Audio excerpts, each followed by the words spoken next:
ओबीसीचे लढवय्या नेते माननीय छगन भुजबळ साहेब यांच्या प्रमुख उपस्थितीमध्ये ज्येष्ठ नेते माननीय अण्णासाहेब डांगे साहेब, प्रकाश अण्णा, लक्ष्मण हाके सर, नवनाथ वाघमारे, मंगेशजी, व्यासपीठावरती उपस्थित सर्व मान्यवर, टी.पी. मुंडे सर, शब्बीरभाई अन्सारी आणि या कार्यक्रमाचे संयोजक माननीय संगीताताई, माननीय विष्णू माने, अन्य सगळे आपले बागवान साहेब आणि सगळी त्यांची शहरातील टीम आणि तुम्ही इतक्या मोठ्या संख्येनं या महा एल्गार मेळाव्यासाठी उपस्थित असणारे सर्व 346 छोट्या छोट्या जातीतील सर्व ओबीसी बांधवांनो,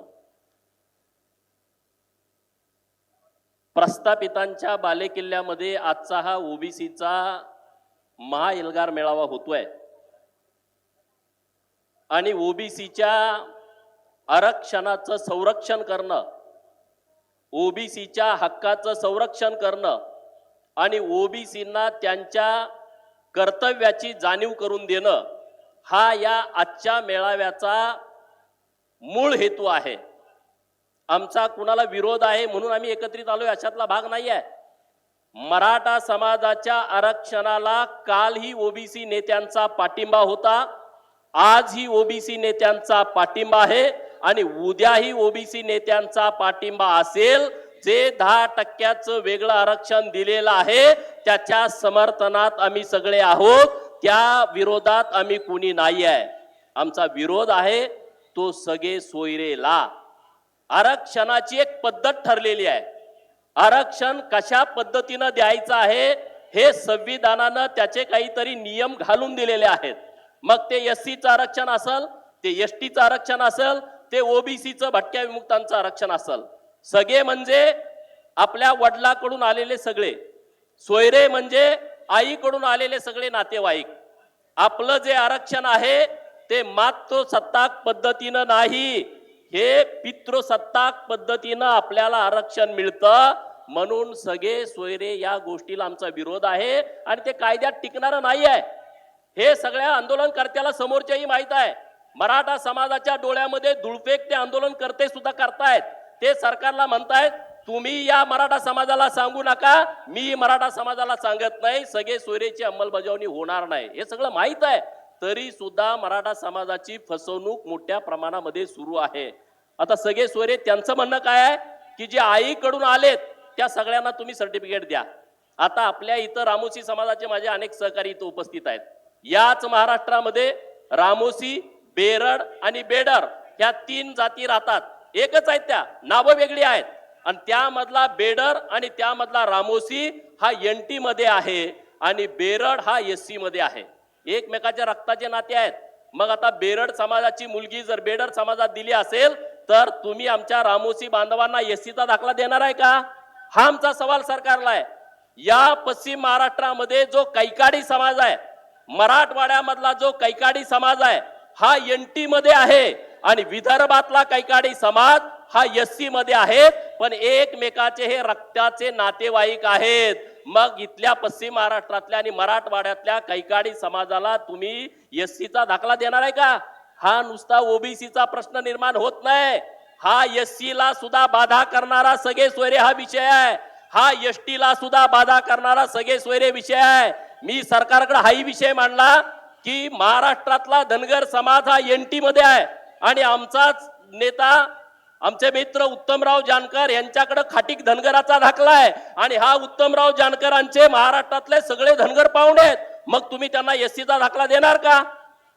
देणार का? दिला पाहिजे ना तुम्ही. असं जर सगळे सोयरे म्हणताय म्हणजे तुम्ही एससी वरती पण अन्याय करणार आहे. आणि म्हणून ही सगळे सोयरेच्या माध्यमातून महाराष्ट्रातल्या मराठा समाजाची जी फसवणूक सुरू आहे आणि ओबीसी मध्ये घुसखोरी करण्याचा जो प्रयत्न सुरू आहे तो हाणून पाडण्यासाठी या महाराष्ट्रातला सगळा ओबीसी एकत्रित येतोय, एकजूट होतोय.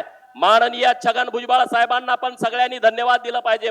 मित्रांनो, ज्या परिस्थितीमध्ये ज्या ताकदीने ते बाहेर पडले त्या परिस्थितीमध्ये छगन भुजबळांनी जे धाडस दाखवला, जे डेअरिंग दाखवला, आताच्या पिढीला त्यांच्याविषयी इतकं माहित नव्हता, त्यांच्या धाडसामुळं महाराष्ट्रातला बहुजन ओबीसी समाज एकत्रित आलाय. आपण त्यांच्या पाठीमागे ताकदीने उभा राहायला पाहिजे.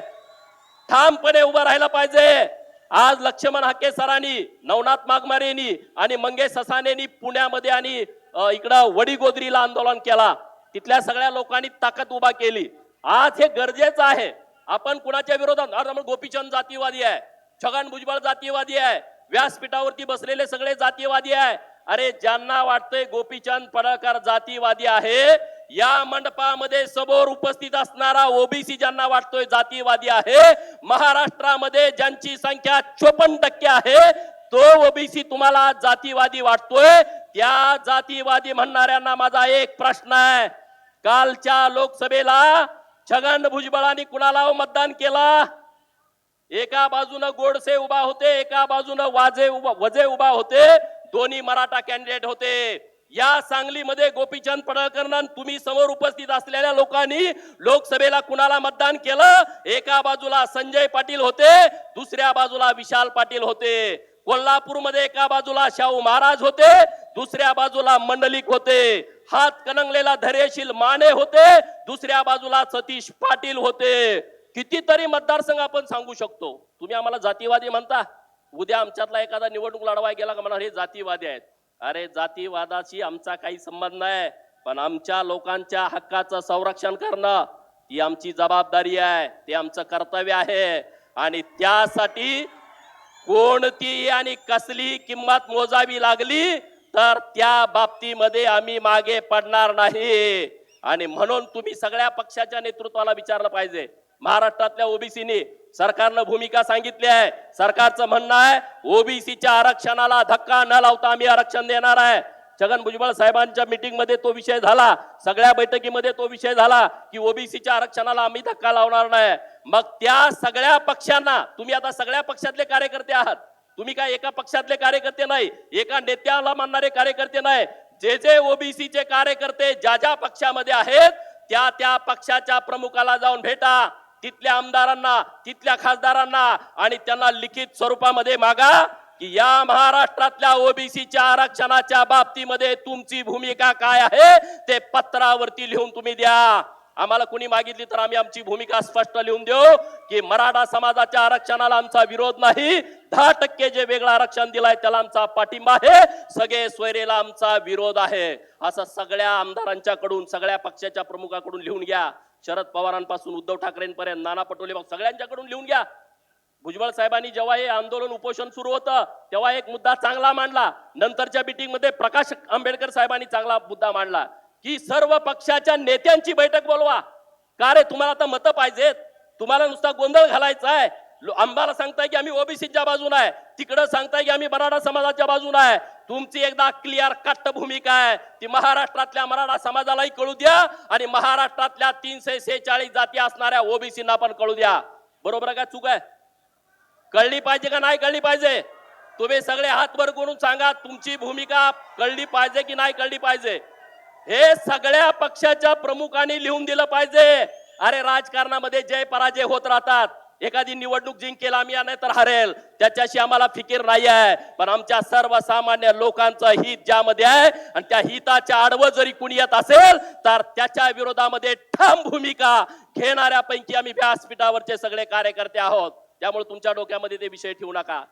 आता माझं म्हणणं असं आहे की प्रत्येक पक्षानं 27% विधानसभेला ओबीसींना तिकीट दिली पाहिजे, 27%। बरोबर का? 288 च 27% काढा, काय 75-77 जागा होतील, तेवढी तिकीट द्या ना। तुम्ही आम्हाला तिकीट पण देणार नाही, तुम्ही आम्हाला उमेदवाऱ्या पण देणार नाही, नुसतं ओबीसीचं मत सगळ्याला पाहिजे, असं कसं चालेल? असला धंदा आता चालणार नाही आहे। आमची जो बाजू ठामपणे घेईल आणि आमचं संविधानिक आहे, डॉक्टर बाबासाहेब आंबेडकरांच्या संविधानानं दिलेला अधिकार आहे। आमची मागणी अवास्तव नाही आहे।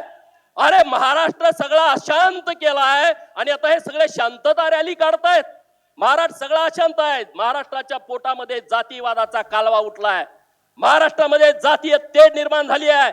मराठा समाजाचा पोरगा आला तर ओबीसी बरोबर बोलत नाही, ओबीसीचा पोरगा आला तर मराठा समाजाबरोबर बोलत नाही। 4 लोक मराठा समाजाची बोलत असली, ओबीसीचा 5वा तिथं आला, ते विषय बंद करतायत। ओबीसीचे 5 लोक बोलत असतील, तिथं मराठा समाजाचा माणूस आला तर ओबीसी बोलायचं बंद करतायत। ही आता गावगाड्यातली पारावरची परिस्थिती आहे. हे पान टपरीवरती, हॉटेलवरती, किराणा मालाच्या दुकानावरती ही परिस्थिती आहे. आणि ही परिस्थिती आपल्यासाठी, महाराष्ट्रासाठी निश्चितपणे चांगली नाही. म्हणून आपण सगळेजण ताकदीनं एकत्रित होऊया. संघटित झाल्याशिवाय तुमच्याकडे दुसरा, तिसरा, चौथा कुठलाच पर्याय नाही आहे. डॉक्टर बाबासाहेब आंबेडकरांनी जे आपल्याला अधिकार दिले ते अधिकार संघटनेच्या जोरावरती आपल्याला टिकवावे लागतील. मी तर असा समजणाऱ्या पैकी एक कार्यकर्ता आहे. मला जन्म देणारा कुंडलिक बाबा पडळकर हा माझा जन्म देणारा बाप आहे. आणि ज्यांनी मला माणूस म्हणून जगण्याची संधी दिली, ज्या संविधानानं मला इथं बोलण्याची संधी दिली, लोकप्रतिनिधी होण्याचा अधिकार दिला, तो डॉक्टर बाबासाहेब आंबेडकर माझा दुसरा बाप आहे. हे आपल्या सगळ्या बहुजनांच्यासाठी लागू होतं मित्रांनो. आणि त्यामुळं डॉक्टर बाबासाहेबांनी दिलेलं जे संविधान आहे ते संविधानाच्या नुसार आपण चाललं पाहिजे. हे म्हणत होते संविधानावरती घालाय, अमुक आहे, तमुक आहे. भुजबळ साहेब व्यासपीठावरच्या मंडळींनी काही भूमिका मांडली की परवा ते इथले खासदार विशाल पाटलांच्याकडे ओबीसीचे सगळे कार्यकर्ते की आम्ही ओबीसीचा मेळावा घेतोय, वडेट्टीवार साहेबांच्याकडे गेले होते. ते म्हणले इथून ओबीसीतून इथल्या काँग्रेसच्या नेत्यांनी आम्हाला सांगितलं पाहिजे. मग आता काँग्रेसचा नेता कोण, विशाल पाटील, त्यांच्याकडे हे गेले. ते म्हणले तुम्ही इथं कशाला मेळावा घेताय, कशासाठी तुम्हाला मेळावा पाहिजे, कशासाठी तुमचं काय प्रकार आहे. म्हणजे ह्याला 2-4 महिन्यातच इतक्या मिशा लांबच्या लांब आल्या. त्यांच्या कार्यकर्त्यांनी सांगितलेलं आहे, मी माझ्या मनाचं सांगत नाही. अरे बाबांनो, तुम्ही सांगली जिल्ह्यातल्या या सगळ्या गावांची यादी काढा, मताची यादी काढा. ओबीसी कधी जातीवाद करत नाही. तुम्ही सगळी लिस्ट बघा. ज्या गावामध्ये मराठा समाजाचं एकही मत नाही तिथल्या लोकांनी सुद्धा तुम्हाला मतं दिली. आपण जेव्हा आमदार आणि खासदार म्हणून निवडून जातो, लोकप्रतिनिधी होतो, तेव्हा आपण सगळ्यांचं होतो, तेव्हा आपण एका विशिष्ट समूहाचं राहत नाही. आणि म्हणून या गोष्टीचा सिरियसपणे विचार केला पाहिजे. आता इथं मैनुद्दीन बागवान आहेत व्यासपीठावरती, त्यांना मी बोललेलं कसं वाटेल मला माहित नाही. ते एकदम जयंत पाटलांचे राईट हँड आहेत, राईट हँड. आणि तुम्ही इथं बघितलं, आमच्या पक्षाची सत्ता गेली म्हणजे भाजपमध्ये, आणि महापौर ह्यांना करणार म्हणून सांगितलं होतं. आणि 15 मिनिटं अगोदर फॉर्म भरण्यापूर्वी मैनुद्दीन बागवांना सांगितलं की तुम्ही अर्ज भरायचा नाही, कारण मैनुद्दीन बागवान मुसलमान ओबीसी समाजातला छोटा कार्यकर्ता आहे. त्यांनी ज्यांच्यावरती विश्वास ठेवला त्यांचं तिकीट कट झालं आणि त्यांनी जवळच्या नात्यातल्या लोकांना उमेदवारी दिली. हे राजकारण सुरू आहे राज्यामध्ये. कुठंपर्यंत तुम्ही बघत बसणार आहे? बघत बसायची गरज नाही. अरे आपला हाय काय, ओबीसीचं जेवढं नुकसान व्हायचं ते झालंय. आता तुम्ही त्याची वाट बघू नका. कुणाच्याही पाठीमागे उगाच फिरत बसू नका. कुणाच्याही घोषणा देत बसू नका. राजकीय आरक्षण ओबीसीचं संपलंय. मी जबाबदारीनं बोलतोय, राजकीय आरक्षण संपलंय. सांगली जिल्ह्यामध्ये 62 जिल्हा परिषदच्या जागा आहेत, 27% काढा. किती जागा राहिल्या तुम्हाला बघा. नगरपालिका, महानगरपालिकेमध्ये किती कुणबीचे दाखले आले बघा. आणि नगरपालिकेमध्ये ओबीसीच्या जागा रिझर्व किती आहेत बघा. ग्रामपंचायत मध्ये आपल्या सांगली जिल्ह्यामध्ये जर हिशोब केला 750 गावापैकी 500 गावामध्ये तर ओबीसीचा आहे. राहिलेल्या 250 गावामध्ये तुमचं ग्रामपंचायतचं आरक्षण गेलाय. त्यामुळं आता तुमचं नुकसान कुठलं व्हायचं बाकी राहिलेलं नाही. शिक्षणातलं आणि नोकरीतलं आरक्षण टिकवण्यासाठी आणि राजकीय चळवळ उभा करण्यासाठी छगन भुजबळ साहेबांच्या पाठीमागे आपण सगळ्यांनी ताकदीनं उभा राहायला पाहिजे. पदोन्नतीतलं आरक्षण गेलं. आपली पोरं तलाठी म्हणून नोकरी झाली, सर्कल होणार, सर्कलचा नायब तहसीलदार होणार, नायब तहसीलदारचा तहसीलदार होणार. हे आरक्षण रद्द करून टाकलं 2021 ला. मोठा अन्याय केला. पीएसआय पोरं होते, पीएसआयचा परत एपीआय होतोय, एपीआयचा परत पीआय होतोय, पीआयचा डीवायसपी होतोय. आरक्षण गेला. नोकर भरती सुरू आहे महाराष्ट्रामध्ये. शिक्षकांची पदं भरली आणि या शिक्षणाच्या पदामध्ये रोस्टर घोटाळा केला. या महाराष्ट्रामध्ये सगळ्यात मोठा बिंदू नामावलीचा रोस्टर घोटाळा सरकारमध्ये बसलेल्या काही अधिकाऱ्यांनी केलाय. कायदा काय म्हणतोय? एखाद्या आरक्षित जागेवरचा विद्यार्थी ओपन मेरिट मध्ये, ओपन मधून भरती झाला तर त्याला ओपन मध्ये गणला जावा.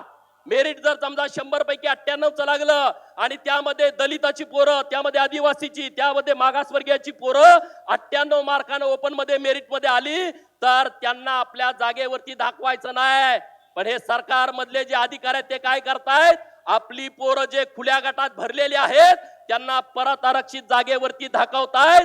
20,000 शिक्षकाची भरती आली, 30,000ची आली आणि उद्या 1 लाखाची आली तर ओबीसीचा, एससीचा आणि एसटीचा त्यामध्ये फायदा होत नाही. तुम्ही जागे व्हा. एक दोघाचं तिघाचं हे काम नाही आहे. व्यासपीठावरती बसलेल्या नुसत्या लोकांचं हे काम नाही आहे. तुमची सगळ्यांची जबाबदारी आहे. तुमच्या सगळ्यांचं कर्तव्य आहे. तुमच्या सगळ्यांचं काम आहे या प्रत्येक गोष्टीची माहिती घेणं आणि त्याच्या मुळापर्यंत जाणं. आता महाज्योती नावाची संस्था काढली सरकारनं. आपला पाठिंबा सगळ्यांचा पाठपुरावा होता. बार्टी, सारथी, TRTI आपल्याला 300 कोटी रुपयापेक्षा कमी पैसे देत होते. आम्ही आवाज उठवला. तिथं छगन भुजबळ साहेबांनी आवाज उठवला. आम्ही आवाज उठवला. काय उठवला? की आमची संख्या मोठी आहे, आमचे विद्यार्थ्यांची संख्या मोठी आहे, तुम्ही आम्हाला यामध्ये बजेट वाढवून द्या. आणि मी तुम्हाला आनंदाने सांगतो या वर्षी 453 कोटीचं बजेट हे महाज्योतीसाठी मंजूर सरकारनं केलेलं आहे. सारथीसाठी 300, बार्टीसाठी 300, TRTI साठी 300 कोटीचं बजेट आहे. याचा फायदा घ्या. विद्यार्थ्यांच्यासाठी योजना आणली आहे भुजबळ साहेबांनी, अतुल सावे साहेबांनी. काय आहे योजना? सांगलीमध्ये आमचा विद्यार्थी आहे, वसतिगृहासाठी ऍडमिशन मागतोय पण ऍडमिशन मिळत नाही, तर त्या विद्यार्थ्याला राज्य सरकार खोलीचं भाडं देत आहे. पण वाईट या गोष्टीचं वाटतंय, स्कीम जाहीर होऊन 1 महिना झालं, आपल्या पोरांनी 25,000 फॉर्म भरणं गरजेचं होतं. फक्त 1,000 फॉर्म भरलेले आहेत. आपल्या ओबीसीच्या पोरांना सांगा, अरे तुमच्या खोलीचं भाडं सरकार देतंय, बजेटमध्ये पैसे ठेवलेले आहेत. भुजबळ साहेब तिथं काम करतील, आम्ही तिथं काम करू. फॉर्म तरी भरायची जबाबदारी तुमची आहे. आता 31 तारखेपर्यंत मुदतवाढ केलेली आहे. ज्या मुलांना ओबीसीची मुलं आहेत त्यांना वसतिगृहामध्ये ऍडमिशन पाहिजे, त्यांनी फॉर्म भरून घ्या. धनगराच्या 21,000 पोरांना वसतिगृहामध्ये ऍडमिशन द्यायचं आहे, त्याचे पैसे द्यायचे आहेत. 800 फॉर्म आलेले आहेत.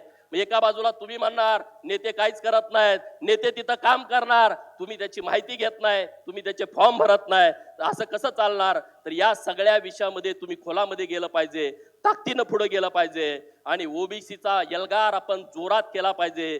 सुतार, लोहार, कुंभार, नाभिक छोटे छोटे समाज आहेत, त्या लोकांशी बसलं पाहिजे, त्यांना ताकद दिली पाहिजे. या महाराष्ट्रातला धनगर, या महाराष्ट्रातला माळी, या महाराष्ट्रातला तेली आणि या महाराष्ट्रातला वंजारी हा संख्येनं मोठा आहे. यांनी मोठ्या भावाची भूमिका घेतली पाहिजे. वडार समाज आणि रामोशी समाज हा शक्तिमान आहे, बलदंड आहे, त्यांची साथ घेतली पाहिजे आणि या गावगाड्यातल्या सगळ्या ओबीसीना एकत्रित करून त्यांना न्याय दिला पाहिजे. पालात राहणाऱ्या लोकांची यादी काढली पाहिजे. आज आम्ही लढाई आरक्षणाची करतोय. 70% लोकांना आरक्षण काय आहे हे माहित नाही. आरक्षण कशाच बरोबर खातात हे त्याला कल्पना नाही. संध्याकाळी चूल पेटेल की नाही पेटेल हे त्याला माहित नाही. हे कला सादर करणारे आपल्या भटक्या जाती अनेक आहेत. त्यामध्ये वासुदेव आहे, बहुरूपी आहे, पिंगळा जोशी आहे, कुडमुड्या जोशी आहे, मर्याचा गाडेवाला आहे, कडक लक्ष्मीवाला आहे, शाहीर आहे, हेळबी आहे. ह्या लोकांचे वेगळे प्रश्न आहेत आणि म्हणून तुम्हाला सांगतो आपण सगळेजण एकत्रित या, ताकदीनं एकत्रित या. भुजबळ साहेबांना धन्यवाद मी देतो. भुजबळ साहेब, तुमच्याविषयी मला पूर्वी कधी काही माहित नव्हतं. मी तुम्हाला कधी भेटलोच नव्हतो. राष्ट्रवादीच्या नेत्याला मी कधी आयुष्यात भेटलो नाही, तुम्हालाही माहित आहे, तुम्ही मंत्री होता. पण ज्या दिवशी मी अंबडला एल्गार मेळाव्याला आलो, एल्गार मेळाव्यामध्ये सगळे मंडळी होते आणि तुमची तडप बघितली, तुमचं काम बघितलं, आमच्या सारख्या कार्यकर्त्याला एक नवी दिशा मिळाली. काय त्यांचं वय आता 78 आहे. ते काय पुढं काय होणार, काहीतरी मिळेल. प्रत्येक राजकर्त्याला वाटतं की आपण त्यात गेलो तर काहीतरी मिळावं. आता माझं वय माझ्या सोबत आहे, पण भुजबळ साहेब आज 78 वयाचे आहेत. त्यांनी कुठला विचार केला नाही की माझं कसं होईल, काय होईल. राजीनामा त्यांनी पहिल्यांदा तिथं दिला आणि ते एल्गार मेळाव्याला अंबडला गेले. त्या दिवसापासून हृदयापासून मी तुमचा एक चाहता झालोय आणि तुमची भूमिका इथून पुढं घेऊन जाणं हे आमच्या सगळ्यांचं काम आहे, आमच्या सगळ्यांचं कर्तव्य आहे, आमच्या सगळ्यांची जबाबदारी आहे. आणि गावगाड्यातल्या लोकांनी संघटित होणं, एकत्रित होणं, ताकदीनं बरोबर जाणं ही आपल्या सगळ्यांची जबाबदारी आहे. नाहीतर गावात ग्रामपंचायतीची निवडणूक लागली, अरे सुताराला कसं तिकीट, अरे द्या ना, त्याची मतं घेतली ना आपण. 50-50 वर्ष मतं घेतोय, एकदा सुताराचा सरपंच करू, एकदा लोहाराचा करू, एकदा कुंभाराचा करू, देऊ ना.